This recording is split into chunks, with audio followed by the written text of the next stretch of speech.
Hello, everyone. I'm Erin from the WRLA, and we are now live. Welcome to today's rescheduled Teachable Tuesday webinar on Thursday, proudly sponsored by Regal Ideas. So thank you, Regal Ideas, for sponsoring the second webinar with Shopify. I know that you use Shopify and are very proud to endorse them as a preferred e-commerce option. So a little about today's webinar sponsor, Regal Ideas. They are the winner of the Best of IBS Award for Most Innovative Building Products at the International Building Show. Regal Ideas continues to deliver a wide range of innovative products designed to make your life easier for homeowners, contractors alike. Regal Ideas is the world's leading manufacturer of aluminum railing systems and continues to be the industry's leader on both sides of the border and across the globe. Regal Ideas is committed to building your business and has invested significant amount of time and resources in getting your data, images ready for the new online world. This experience is working with Shopify platform and are Shopify ready. Regal Ideas will work with your team, onboard you, and get you selling within hours online. Let's grow your market share together. Andrew's contact information is coming up, and we'll also be providing this after with his contact information, his phone number, and his email. So I am super excited about today's webinar with Shopify because we are designing an online store. Craig presented last week on getting started online, an e-commerce chat with Shopify. So if you want to check that past webinar out, just go to our website, www.wrla.org, and then scroll over to events, and then scroll down to webinars, and then scroll all the way down to the bottom of the page where you can see past webinars and check that out.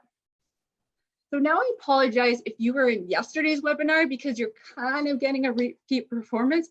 But before we get started, and I'm not sure if you've heard, but we are unable to go live this year with the show. However, we are going forward with a revised version, and we are calling it Showcase with a Twist. This new format is the next best thing to meeting in person in an innovative show format that combines print, app, Zoom, and social media. If you're a supplier and have not yet heard of this great opportunity, contact us at the office. We'd be more than willing to have a conversation and go through your options. And if you are a dealer, stay posted on more details on product knowledge sessions, education, show specials, and so much more. Okay, so I am Erin, and I am your Member Services and Solutions Manager. And with me is Jess, who's your Trade Show and Events Manager.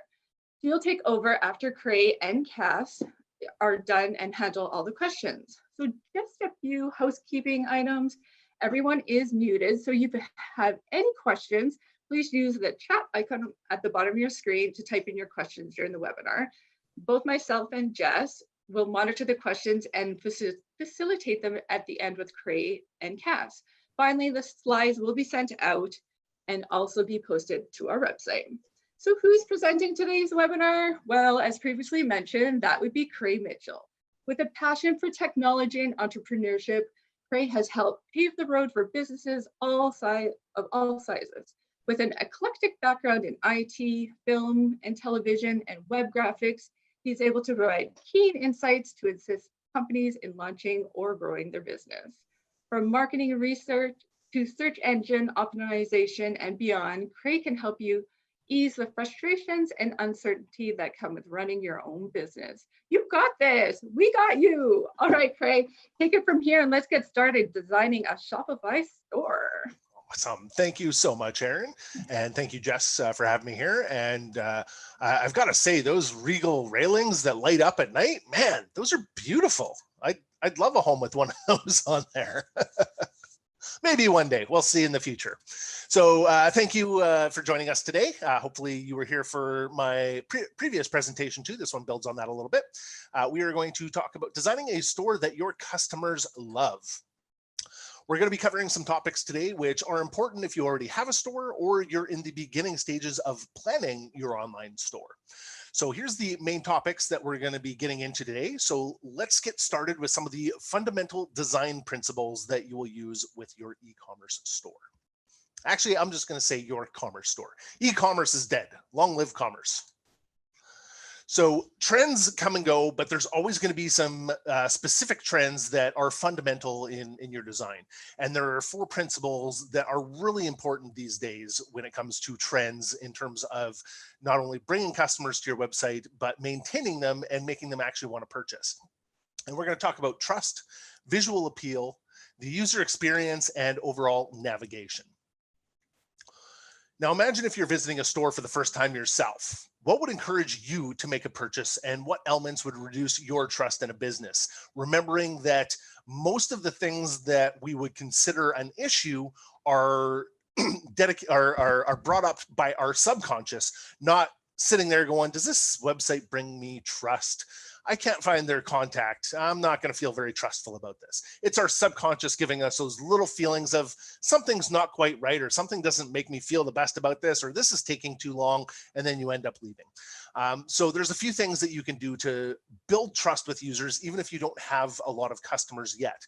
One, make your contact info easily accessible from everywhere. This reminds potential customers that there is a person behind their brand that they can receive help from, which will help generate confidence in that purchase, even if they never reach out to you. Over 66% of potential customers will review a return policy before making a purchase. So it will actually help increase purchase conversions by making sure you have a return policy, again, that is easily accessible on your website, since a lot of people will look for it. Don't try and hide it. Make sure people can find it and get to it easily. You also want to make sure that you're giving your customers the opportunity to pay how they want to pay. So accelerated checkouts like Apple Pay, Google Pay, PayPal, Shop Pay. Give these options to your customers if you know that they're going to use them. It's especially beneficial to a merchant to have things like Apple Pay, Google Pay, PayPal, and Shop Pay, because they are an accelerated checkout, and that helps with impulse conversion.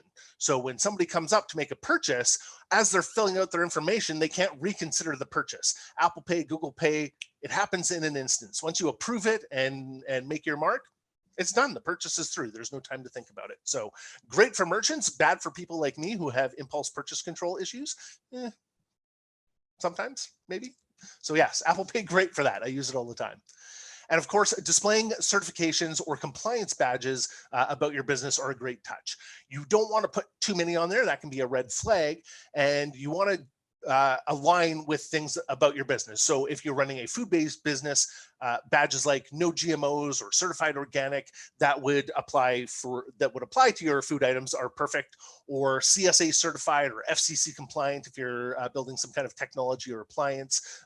People recognize these. Gives them more trust in your brand almost immediately.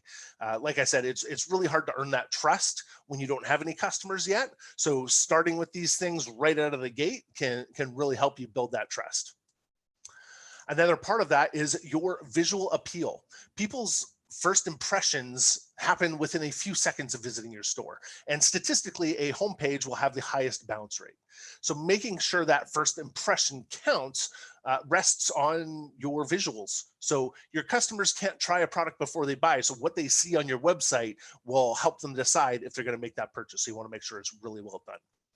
That first visual appeal is your photography, how your products are photographed, how your products are photographed.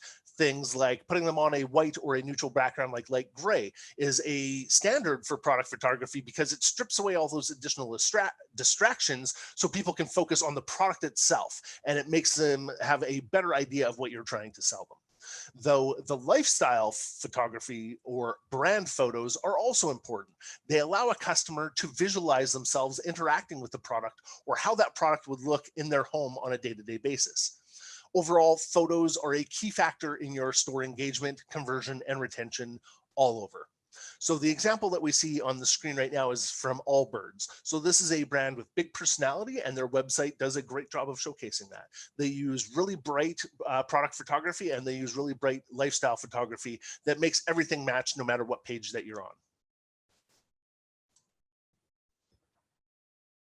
Now you may have your perfect product, but the aesthetics of your website, the colors and the fonts, if they don't work, your customers might be put off and either bounce or just abandon their cart. Again, this isn't usually a conscious thing. We're not really sitting there and be like, oh, these colors are horrible. Unless they're really, really bad, nobody usually says that by default. It's our subconscious that makes these decisions for us. So the better your colors work together naturally, the less people are going to subconsciously think about it. That's how we end up with what we call cognitive load. If you've ever sat at a computer for 6 hours in your day and all of a sudden you're really exhausted, it's all these micro interactions and little micro things that our subconscious is thinking about that it really shouldn't be. Color is an extremely powerful tool that you can use to spark interest and emotion on your website. And it can be used to draw attention to specific sections or calls to actions. So you can use them to guide people down a specific buyer's journey. But you want to limit them. You don't want a dozen different colors on your website. It's not consistent. It's all over the place. It ends up being more of a mess. So you should focus for about 2, maybe 3 colors maximum, but 2 is usually the standard, a primary color and a secondary color. And then you can use gradients of those colors. So like with the examples on the screen, instead of that particular orange, maybe you need a light version of that orange. So that would count as well. When in doubt, less is more. So keep that in mind. Monochromatic works well for some things, but just make sure that the visuals with your photos, your fonts, your colors, all align with how you want your brand to be showcased. Legibility matters a lot when it comes to fonts, and you have to make sure that your fonts are readable, particularly on a mobile device. So keep your body font style simple and easy to read. Stay away from what we call serif fonts. So serif fonts are the ones with the little danglies hanging off of them. So like when you get a T and you got the little danglies, or an L with the little dangly, those are called serifs. So for your body font, serif fonts tend to be a lot harder to read than a sans serif font. So the title on this page here, the photography color scheme typography, that's all a sans serif font. You'll notice no little danglies hanging off them. So much easier to read on a screen. You can see here that we've got 3 examples of the same image with a couple different font combinations, and you'll notice how each one differs and brings its own kind of unique personality to the text, even though it's got the same image. But remember, that legibility matters. So that third example, that title text that's being used might not show up the best on a mobile device. It might be a lot harder to read. So make sure you're testing things on a mobile device on your own phone to see how it converts from the desktop. Because the mobile experience is the most important one these days. Over 67% of purchases this year have happened on a mobile device. So if you've been ignoring your mobile stuff, then it's going to have a huge impact on you. So when you're choosing a theme and when you're doing your font stuff, it's a very good idea to test that purchase and transaction flow on your mobile device to make sure you're happy with it. Because if you're not, chances are your customers aren't going to be either. So anytime you're doing customizations in the Shopify admin, there's a little button at the top that allows you to switch between desktop and mobile view. And then once you've made changes, check it on your actual mobile device as well, because sometimes the mobile testers don't give quite the same results. And then navigation. Your navigation structure really improves the online shopping experience for your customers, and it helps increase sales and profits. Your navigation can influence your theme choice, because if you've got a large catalog of products, then a theme that offers something like a mega menu may be better for you. You want to try and limit the options in your main navigation, as sites with too many options can feel cluttered, overwhelming, and it will increase the likelihood that visitors will drop off, take the wrong path through your site. So in the example that you're seeing here, the top is very cluttered. The navigation is actually stacked onto 5 different lines. Makes it look really bad, whereas the bottom option only shows 4. So you can try and keep everything consistent and then use drop downs rather than having a big menu that ends up stacking and looking really bad. The other thing that you want to make sure that you do is stick to common terms that people already know. Don't try to be fancy or reinvent the wheel and use different terms that people just don't know of, because people won't click on it because they don't know what it does. So don't be fancy. Don't try and reinvent the wheel. Keep them consistent and with what people already know. Now, some of you may have remembered some of that from last time. We kind of covered that, and we're going to talk a little bit more on the building your brand identity. And when you start thinking about your brand, this is something that you're going to have to do, because your brand identity is the physical manifestation that we see in the day-to-day. The logos, the catchphrases, the headlines, everything that we use in our advertising has to align with our brand. And we're going to start with the brand identity here. When you build your brand, you're delivering the promise to your customers of how they're going to benefit when they're interacting with your company. Every good brand starts somewhere, and a good brand will constantly evolve. It helps you differentiate your business and helps you get started and helps your customers understand what you stand for. A couple great examples of an evolving brand. Check out both Coca-Cola and BMW to see how their brands have evolved over the past 80 years, because they are very similar, but they're also very different.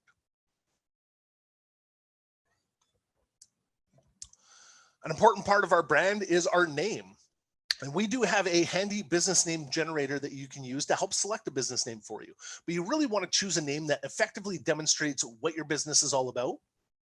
You want to find something that speaks to your audience. So look for words that communicate how your mission translates to the customer. There is no really tried and true method for coming up with the best name for your business, but there are a few elements that you should think about.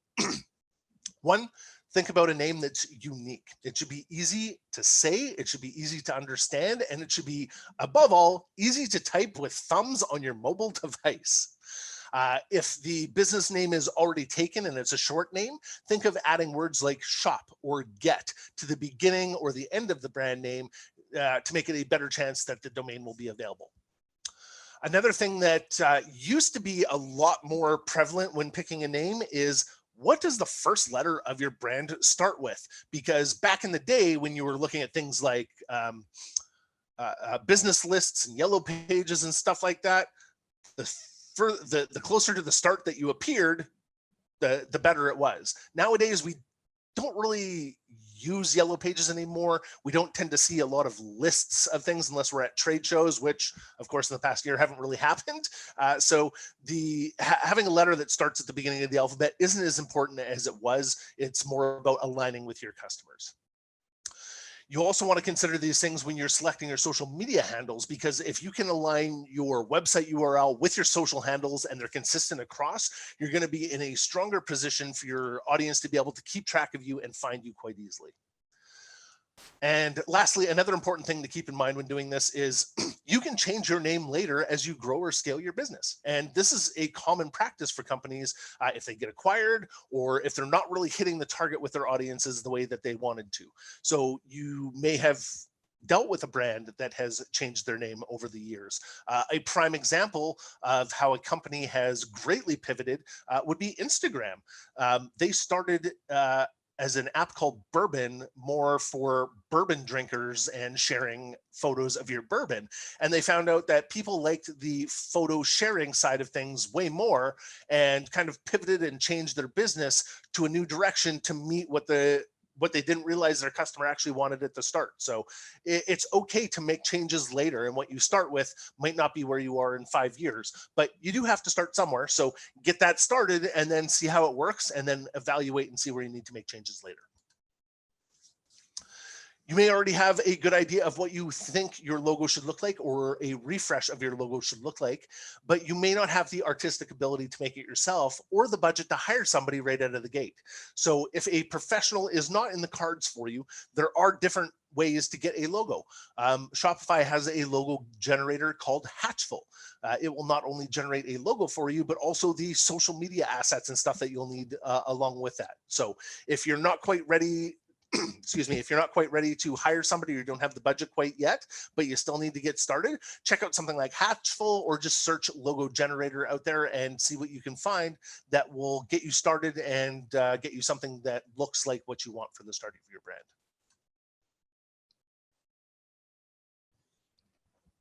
And another little blurb on some visual style. You got to be consistent. I'm always talking about consistency with merchants, and it's huge. Finding photography or taking photography that shows an environment your target audience will care about is an important step for your imagery. In this example, the merchant is using a very large photo at the top of their website to sell the aesthetic their customers aspire to. So the typography in the logo is also carefully coordinated to work well with this photo. So when you start building your shop, you want to look for a theme that goes well with the visual style that you want for your brand. And different themes will have different options. So make sure you test out some of those different options to find the furthest way down the path closest to what you want for a theme so that you can customize it the minimal amount possible. Start as far down your journey as you can get and then customize for the rest where you need it. So we've talked about design principles and how to bring and how to build brand identity. Now let's talk about designing a store. So we're going to talk about things like the theme, developing your homepage, product pages, and the checkout. Every business is different, and the only person who can make a decision on the perfect Shopify theme for you is you. There is no one-size-fits-all approach to picking a theme, but I'm going to take you through 6 steps that will help you select a theme. Number 1, do some prep work. Again, choose a theme that will suit your needs now and will grow with your business for the short term. So think about the products that you're going to be selling, how you want them displayed on the page, and what features or customizations you'd like for your store to give to your customers while they're selecting options. You should also research your competition. You could try and use a similar layout that your customers are already familiar with if you're in an industry where people have very similar kind of layouts for their stores. So do that prep work, play with the themes. Don't just look at the photos that are provided. Actually go into the demos, play around, add things to the cart, and see how it works for you before you install and test it in your store and see how the back end works to make sure it's got stuff in there for you.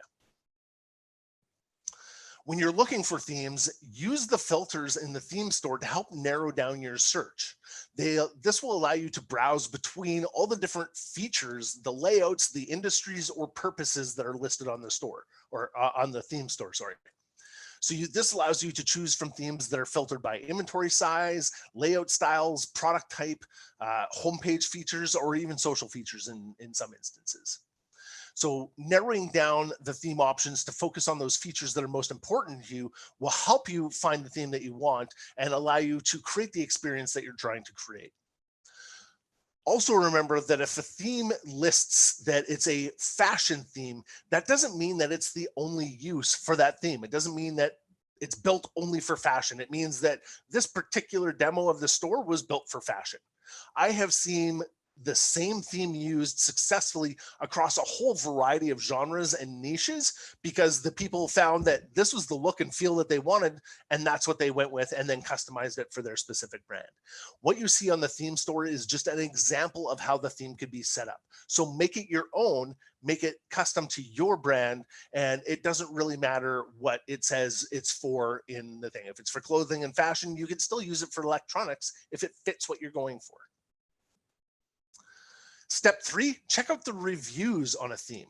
So when you're viewing a specific theme on our theme store, if you scroll down to the bottom, you'll see that there are reviews left by other people. And this will help provide peace of mind and insight into other merchants' experiences with a particular theme, as well as the theme support that they've received.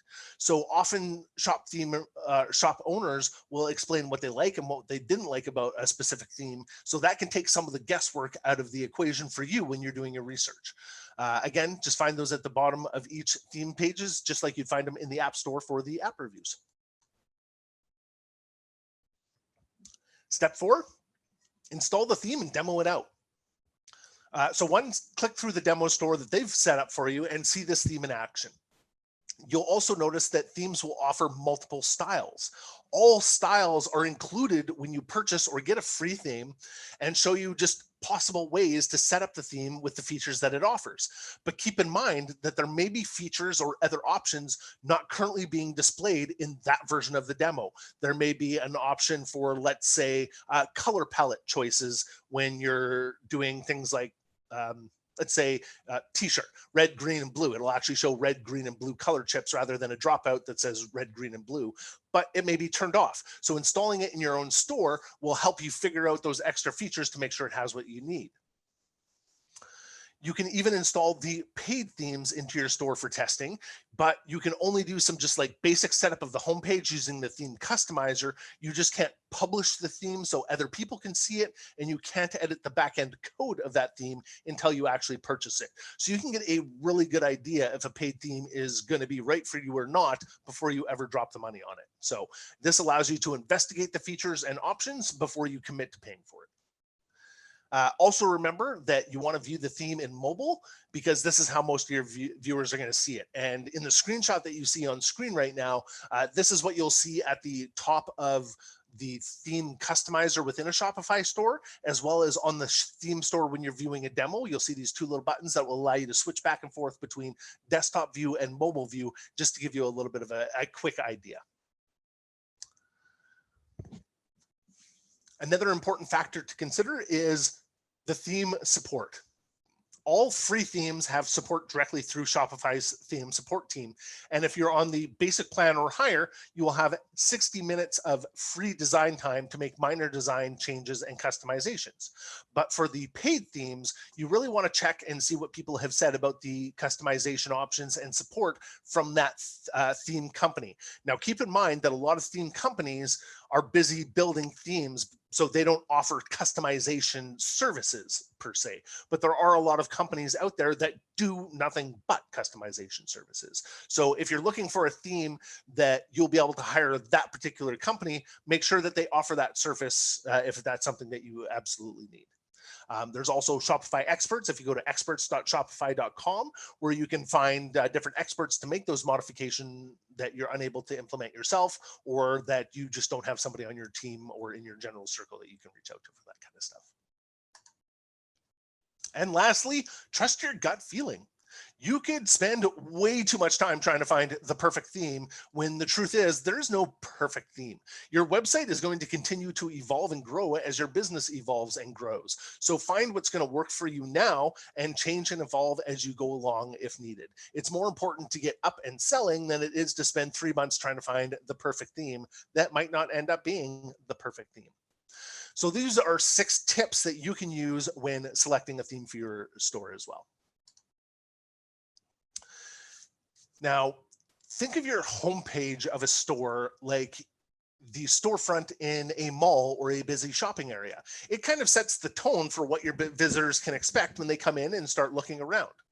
Your homepage could be the first impression for your customer and a great way to guide them to the specific products or pages that you want them to engage with. You should aim to move your visitors through your site with strong calls to action from the homepage, which we'll discuss a little bit more coming up. But this is a critical point in the buyer's journey. They want to know that they're in the right place and how to get to the product or service that they came to look for in the first place. Every detail should build towards making a strong first impression and encouraging an intended action, whether the goal of that action is to sell a product or to capture email subscribers. Another important point to remember is Google is not necessarily going to drop somebody on your homepage. People may get to your site, make a purchase, and never have visited your homepage. They're more likely to get dropped on a product page or a collection page, because people are searching for a product or a service most likely, and Google wants to get them as far down that journey as possible. Dropping them on your homepage and letting them figure out for themselves where they need to go is not what they want. So your homepage shouldn't be a bunch of information that people need to know. It should be facilitating getting them from the homepage to where they need to go or where they want to do. So use those calls to action to get them to sign up for that newsletter, to download something, to sign up for a trial, to make a purchase, to add to a wish list, whatever that call to, or whatever that conversion is for you, because a conversion isn't necessarily a sale. Signing up for your email list, that can be a conversion. So figure out what the conversions that you want are, and then create calls to actions to make those happen and guide those customers. A couple of tips for designing a better homepage experience. Number 1, get clear on the goals of your homepage. And I kind of just talked about this a little bit, but what do you want your visitors to do when they arrive at your store? If they're here for the first time, they may not buy right away. Actually, they most likely won't buy right away. But if you're selling an impulse purchase type of product, like a cell phone case, then you could work to encourage your visitors to buy right away through a really direct call to action. But for most of us that aren't selling nothing but impulse purchase items, we really need to work customers and keep them remembering us. If you've never heard of the rule of 7, this is a really old marketing adage from the 1930s that they did a whole bunch of research and found out it took at least 7 interactions with the company before somebody would convert into a sale. That was in the 30s. We are well beyond that now. We're now looking at least 10 to 15 times somebody that needs to see something with you, with all our distractions and the fact that we have attention spans less than goldfish. So You really want to do everything that you can to raise awareness, raise consideration, and keep people coming back and keeping your brand at top of mind. Um, and especially when you're selling higher ticket items, you may want to have the visitor sign up for your email list so you can gently guide them down the funnel towards a conversion later. It takes longer for people to make that purchase decision when it's a higher cost item. The above example that, or the, sorry, not the above example, the example that we've got on screen is something that you're going to see quite often right now. It's a COVID message, and you might see this as a banner, like in the example here. You might see this as an additional landing page or a section on the homepage specifically. And these are totally awesome to include, especially if your business or processes have been drastically impacted by COVID and how you're doing things. However, be mindful of how this can just distract from a buyer's journey as well. So a couple of things to keep in mind there. You can see with this example from Pixel Eyewear that they feature an engaging full-width hero image with a call to action front and center. So this is a direct path for users that may already be primed to purchase this product. The imagery is colorful, it's engaging, and it clearly shows the product in use by a couple of different people. Now, for potential for potential customers that need a bit more information, there's additional information below the fold to educate people. And they've also got links to their frequently asked questions and their reviews right there in the main menu, along with the lens technology. So very easy for people to get shopping or to get more information right from that homepage. And that's exactly what you want.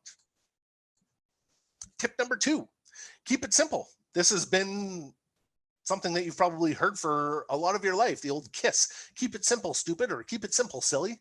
There is a psychological term called decision fatigue or choice paralysis. And this basically means the more options you give to visitors about what to buy and what to do can just stress them out and cause them to leave your site instead. So keep it as simple as possible. Before adding any copy or images, ask yourself what you want the visitor to do and how this copy or image is going to help them reach that goal. If an image isn't actually going to do that, don't include it. It's just going to take longer to load the page. Keep your mission and vision statements close. So when you're working on things like your copy, you're staying on brand and staying true to your mission and vision. Again, you really want to have that clean and concise navigation.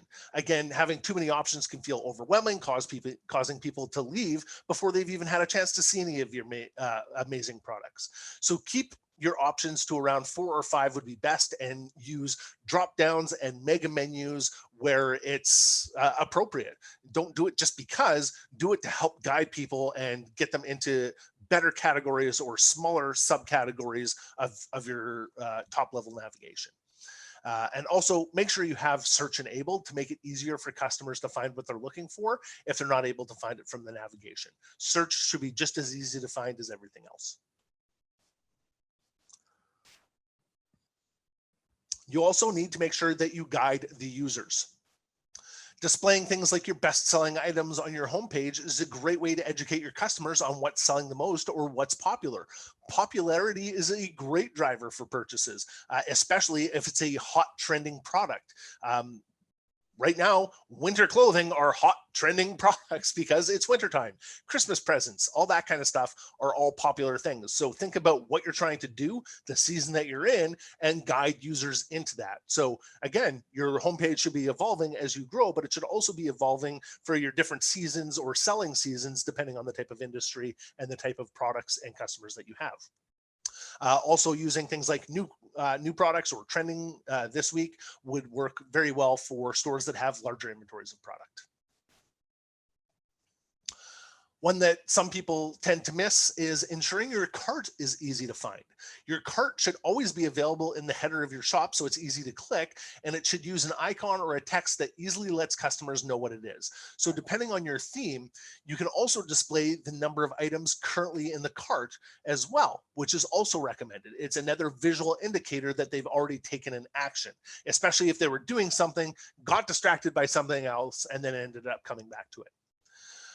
You could also look at implementing a sticky shopping cart. So that is the shopping cart that is always present. So even as you scroll, that little shopping cart icon is always there, or the menu is always there with the icon, ensuring that throughout the entire browsing experience, it's easy to access and is usually right there for people. The next thing we're going to talk about is the product page, because this is the closest thing your customer is going to come to interacting with the products outside of coming to a retail store if you've got one. So you've built interest with your branding, you've built trust, and now it's time to close the gap and make the sale with the customer while they're on that product page. So let's look at some options for that. So how do you make your customer feel confident in purchasing from you? You must have a product description that is strong, that has information that talks about the important aspects of your products and make them want to add to cart. Your copywriting is important to convey the value of the product on the page. One way to ace your copywriting is to ensure that you share the benefits of purchasing your product and remain on brand while doing so. Tell them what pain points this product is going to solve for them, because it doesn't matter what they're shopping for, they're trying to solve a pain point that they have. So hitting those pain points is more likely that they're going to convert, rather than talking about other things that may be discussing your product but aren't really hitting those pain points. Depending on your product or service, subscription pricing models that offer you a discount for subscribing on reusable items is also an effective way at communicating value to people. You'll see this on things like Amazon all the time. But one thing to remember is people are starting to get subscription fatigue as well. So don't offer subscriptions on every product you have. Only do it on the ones that would actually make sense, that people buy all the time, that would make their lives easier by having it automatically delivered. Again, one of the easiest ways to communicate trust with your products is with the product photography and the badges on your site. Your buyer wants to see what your product looks like and how they can use it. So for your photographs, you should have the product at different angles: the front photo, the side photo, back photo, bottom photo angles, anything that is important that will show detail from the photography. And also include the badges. So your examples could say made in Canada or certified organic, if it's true. Communicate your return and shipping policies. You could advertise your 30-day money-back guarantee, your 100-day trial, your 10-year warranty, or your policy like free shipping and free returns. It looks nicer like this with a little badge and 10-year warranty than it does to simply say 10-year warranty in your description. It's just visually more pleasing. It communicates the trust very visually and easy to people. They don't have to look too hard for it. And as I've said multiple times before, and will say multiple times in the future, make sure that your contact information and your return policies are also easily accessible from your product pages and also your other pages. This is where people are going to make their commitment to making the purchase. So do everything that you can to make them trust you. The checkout. This is the last part of the process, the last stop in the buyer's journey. They've come to your page, they found what they wanted, they've added a product to the cart, and you are potentially moments away from getting the sale. But you want to keep the process as quick and easy as possible for your customer to add their information and check out. The truth is, on Shopify, there's not a lot you can change on your checkout page unless you are a Shopify Plus customer, which is meant for more enterprise level businesses, $1 million a year and up. And there's reason for this. Aside from the security and compliance rules, our design team has designed the checkout to be as optimized as possible, and they're constantly running different tests and things to see if something will change to make a more optimized experience. So while you can't change a lot of it, you still can make some changes to make sure that you're on brand to the checkout. You want to make sure you upload your logo. This shows consistency. If somebody checks out and your logo just all of a sudden disappears, it's a little bit of a jarring change. And again, our subconscious may think something that makes us leave the page. You also want to make sure that the colors for the checkout elements, like the links and buttons, match the rest of your site. So this ensures like your colors are consistent throughout. Again, once they add to cart and then they come to this page, are the buttons the same color? Are the links the same color? Are the fonts the same? Make sure all of them have been customized to match everything else for the rest of your site. Ultimately, the goal is don't distract your users. You want them to put in their information and click on complete purchase. The express checkouts, like I said before, make it dead simple for customers to speed through the checkout and not fill out information. So makes it a lot easier for those impulse purchases, and also makes it easier for people to just make their purchase without having to spend an extra 2 to 3 minutes filling out their information. Whew. We've covered a lot today. We started with some fundamental design principles, some principles of trust, visual appeal, mobile experience, navigation. We discussed how to develop your brand and your brand identity. And then we talked about building the store, including choosing a theme, developing that homepage, and designing your product pages and checkout to make sure everything is consistent throughout. Now, let's jump into some Q&A because you probably got some available. One thing that I do want to mention before we get into that is we have a ton of amazing resources for you that are free to use. ShopifyCompass.com is a huge one. It not only has online courses that you can take at any time at your own speed, but we've got live workshops that come up in webinars. We've got pre-recorded workshops and webinars. We've got a business guide.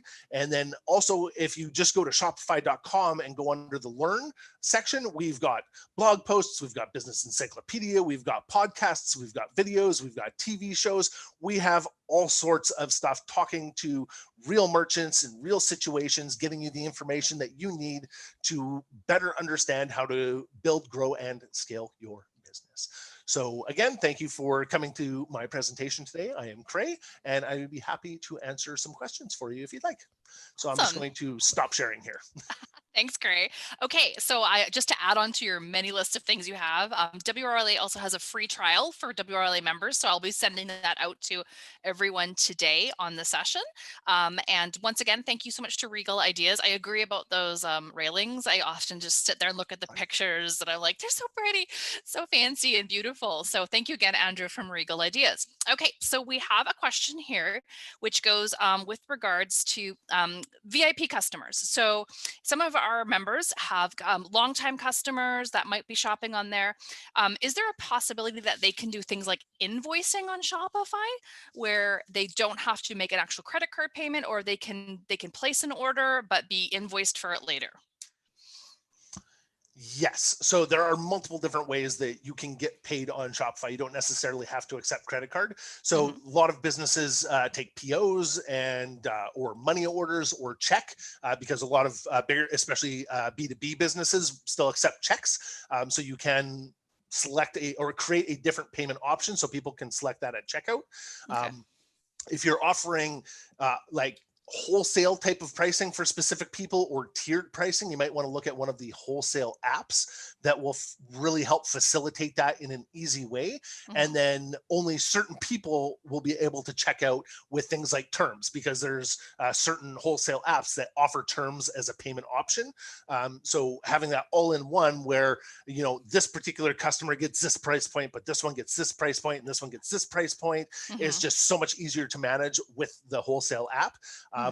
I like to mention, when you're looking at apps, don't just look at the price point and be like, oh my God, $40 a month. Like, that's a lot of extra money. The big thing to consider is, how much time is this app going to save you from doing things manually? If this $40 saves you from doing 6 hours of work every week, that's well worth $40. Huge savings. Yeah, exactly. Absolutely. So things to consider when you're looking at that type of stuff. Sure. So then the question that I have follow up was, what's the difference between the buy now button and other plans? Is that similar to what we were just talking about, or is that a different? That's a bit different. So the buy now or the what we call the buy button is part of our light plan. So on our light plan, you don't get a website. You only get the buy button, which you can embed on other websites. So you can either embed a single product, or you can embed multiple products on the same page. So if you've already got an existing custom built website that you just launched and you just want to add products on there, and then you'll look at doing more integrated later, you can start with the light plan. But you're a lot more limited in your design capabilities, how you can customize that, and the additional integrations for things like sales channels, which is an important part of business these days, because getting your products in front of your customers where they already are, whether it be Facebook or Instagram or Amazon, and then having everything come into Shopify simplifies your business processes. And just being able to check a box and be like, yeah, I want that product on Facebook. Boom, that product's now on Facebook. So it just makes it easier for you to get your products out to other people, but it also makes it easier for them to find. I'm already on Facebook, or I'm already in Messenger chatting with you. Boop, hey, I can view and start the purchase process for a product right in Messenger. Okay. I don't have to leave and jump into another thing. So getting people to make those purchases wherever they are will help you out, but you wouldn't be able to do that on the light plan. You need to be on at least basic or higher to integrate with most of those type of integrations. Okay, that's Jess, great. I also just wanted to touch, sorry, I'm Cassandra. I was in the chat earlier, but I was sending all of the documents to everybody on the panel. So I just added everything that I was sending earlier. So I apologize for that. One other thing to consider, just in terms of like the invoicing, you can actually do draft orders. So let's say if you're a B2B and the business actually does want to just pay through their credit card, but you want to actually go through, add the products for them, give them a discount or something like that, you can create the draft order within Shopify and then just send it to them via email. It will take them it will showcase all the products. They just have to put their information in and then basically just check out as a regular customer. So there is that option as well if people do want to use the credit card. Well, and to your point, I think making things simple and easy, especially because many of our members maybe only have one person in the marketing department or two people who are trying to make it all work on many levels and hit all these new things that we all want to see right now. So the next question is does Shopify have drop ship merchants that store owners can select from? Yes. So there are a whole bunch of different apps out there that will allow you to source products from different drop shippers. One in particular called Spocket, Spocket, I know allows merchants, excuse me. So myself could list my products within Spocket, and then you as a merchant could drop ship my products specifically. It's really going to depend on the app. Again, we've got so many different apps that allow you to source products, but a lot of them are from very specific suppliers. Shopify has also released a website recently called handshake.com. And this isn't necessarily for drop shipping, but I've heard that there is possibility of some in there. This is more for wholesalers to get products and for you to list your products to wholesale to other people. I would keep an eye on that to see if they start adding wholesale functionality in. Right now, it is only available to merchants in the US. Cass, when did we launch that? Was it like not even a month ago, I think. So still very new, pretty recently. testing. Yeah, so we'll see more, especially over the next 3 to 6 months happen with that. And I would definitely keep an eye on it or reach out to that team and say, hey, are you going to be offering drop shipping options as well? Or is it just going to be straight up wholesale? Okay. But definitely check out the sourcing product apps. Yeah, and even like, so if you were looking more of the drop shipping to stick with like the typical products that you are selling, like those are awesome options. If you're looking to like, let's say you sell, your typical products, but you're actually looking to like bring in a couple extra products that you don't want to have inventory on hand. Like Cray said, there are a ton of really awesome apps out there. Like there's WRLA. There's one that is escaping my mind that is fantastic. It has a little bit more of like that homegrown feel. I think there's a lot of Canadian and US merchants on there. Is it Modalist perchance? Yes, Modalist. Modalist, whatever we call it. Yeah, that's one of my favorite ones. It's a great one. Let's say if you wanted to add a couple accessories to your store just to see how they're doing, kind of test things out, it's another great option. Okay.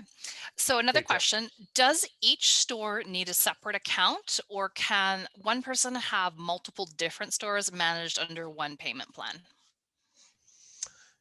Yes and no.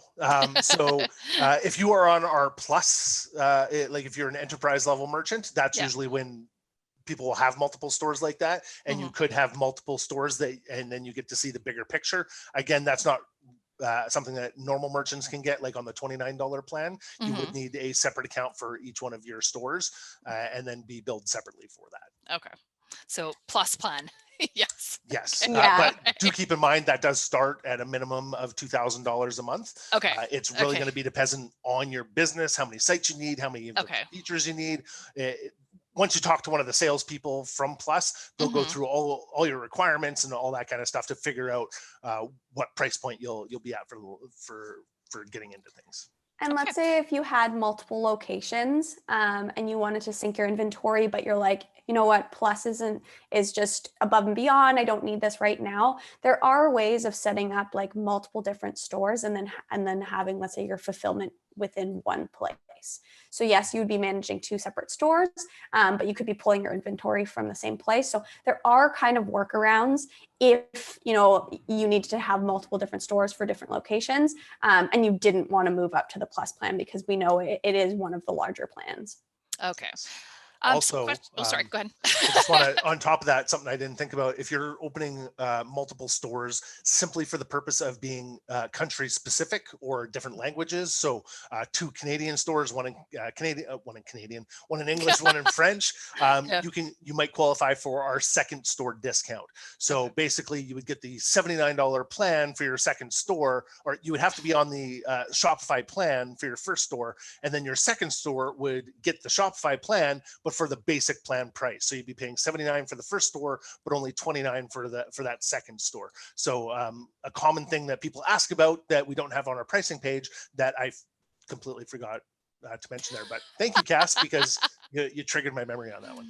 Okay. And then, so can you have multiple currency plans in one store? So if I'm a US customer and I get billed in US funds, if I'm not in Canadian, and vice versa with credit cards, and depending where it's coming from? If you are using Shopify payments, you can do multi-currency, or if your payment provider offers that for you, then you can do it. As far as I know, the only one that really works for multi-currency properly, the way most merchants want it to, is Mhm. Shopify payments. It is a newer feature for us. It wasn't something that we had last year. It was something that we implemented, and it does work pretty well for that. You just have to set your conversion. It depends though if how you want to convert your money, because it's still using a dollar value. I do know that some businesses want a very specific price point. So for instance, you want it to be $1,900 in Canada and you want it to be $1,900 in the US. Obviously you can't set a conversion rate that's going to make that happen, and right now that pricing isn't possible, but hopefully in the future, as we evolve that feature, you'll see something a little bit more capable or customizable in the future. Okay. So just to go back to, you mentioned there was email integration. And so I wanted to just quickly touch somebody on that. How does that exactly work in order to build your marketing within your store? So as you get emails, that integrates with your own marketing templates, or like a constant contact, or?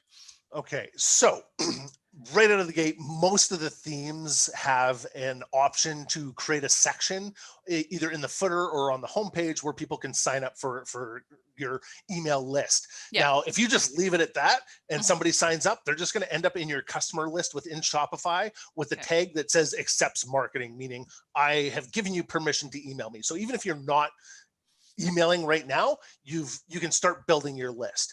If you're already using a service like MailChimp or Klaviyo or OmniSend or Shopify email, then you can use those tags to send out emails to those people specifically.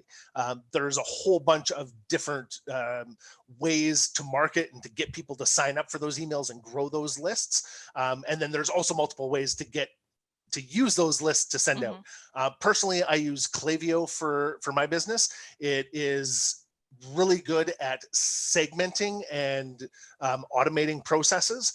So basically taking the work off your plate to do things like, oh, a customer made a purchase of $500 or more, hasn't made a purchase in 9 months. I'm going to automatically send those people a very specific email, or a specific group of people that I know are 55 and older. I've got some new products coming out. I want them to know about specifically. I can target them specifically. So it just gives you more control over getting your messaging to the right people, and having more capabilities. So for things like your abandoned cart flow, I have one flow that does multiple things based on how much or what the value of the cart is. Under $100 takes you through a 2-step flow with no potential discount codes, whereas over $100 takes you through a 3-step process that ends in a discount code. And I did this after multiple iterations of testing, and because I found out that for the high purchase items, most conversions happen on that second one, so I don't end up giving a discount. They just convert on that second one, whereas on the lower process, people were always waiting for that discount code to come in. So I just didn't offer one in there, but they ended up, I still get conversions off of them anyway. So figuring out what works for your business in terms of that type of stuff and what works best for your audience for the emails that you're sending out will be a huge part. But if you're just getting started out, definitely look at something like Shopify email. It's very simple, easy to start building campaigns, do some basic automations and stuff like that, just to get your feet wet and at least start into it. Because despite what a lot of people say, email is not dead. It is still one of the highest converting things for most merchants that have a really good strategy that provide really valuable content to their people. Okay. So we do have another. Sorry, and Shopify email does have some really good templates that if you're like, I've never done email, I don't know where to start, you can easily just go in there and there's like, here's a sale template here. And like, you can really customize it to your brand's colors and all that jazz. So like exactly Craig said, if you're looking for something a little bit more general, just to get your feet wet and get started and give it a try, Shopify email is an awesome one. And then from there, you can either, Shopify email can grow with you. Otherwise, there are a ton of apps like Klaviyo that does fantastic segmentation and things like that. Okay, that's great. I have another question. Will Shopify allow me to pre-sell a product? Meaning I want to take orders in advance and send to a manufacturer at once to produce, knowing there'll be a 2 to 3 month waiting period before shipping. Yes. And there's a couple of different ways that you can do that. If that's going to be your only product, like this is starting things out, then it's a little bit easier because you don't have to worry about other products being sold at the same time. You definitely want to be very upfront with your messaging on how long this product is going to take to deliver. And basically you can do things like just sell it as is. Like I said, if it's the only product, just make sure people know that they are pre-ordering a product.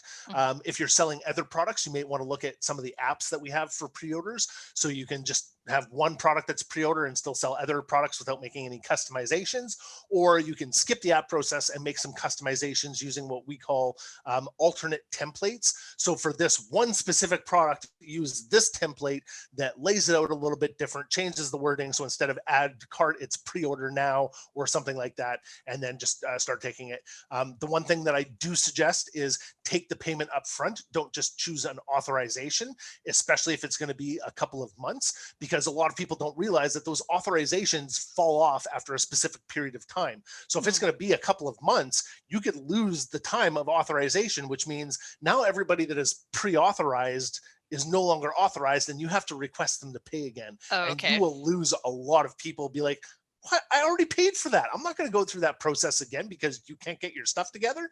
So just take the payment up front and issue a refund if somebody asks for it, rather than, because most of the windows are like 14 days and then people will send in 30 days and then all of a sudden they got this big hassle to deal with. So the money is collected to the merchant before the shipment takes place then. Exactly. Because of the authorization. As long as you're clear with people, you're paying now, we're going to ship later. Right. You can still, we'll issue a refund up to this point, and then after that point, tough luck. It's kind of like Kickstarter in a way. Like once your delivery is finalized, you can't be like, no, I don't want this anymore. You already said you wanted it. Sorry, it's coming. Yeah, and then we can talk about a return and a refund with a restocking fee. And as soon as you say that, they're like, I'll keep the product. I'll keep the product. Okay. I've worked with quite a few merchants that, like, especially lately with all of the timelines and everything being a little bit slower from production, who have actually just been, they'll use pre-sale just to kind of gauge interest. And it's like, okay, I'm going to put this product together. Maybe it's a product they already had previously, or it's something they recently designed. And then basically you pre-sell it. And then exactly like Andrew was saying, then you can send it to production all at one point. You know exactly how many products products. So it does save you quite a bit. Like you won't have excess inventory and that sort of thing. Oh, that's great. Okay, that's a really good one too.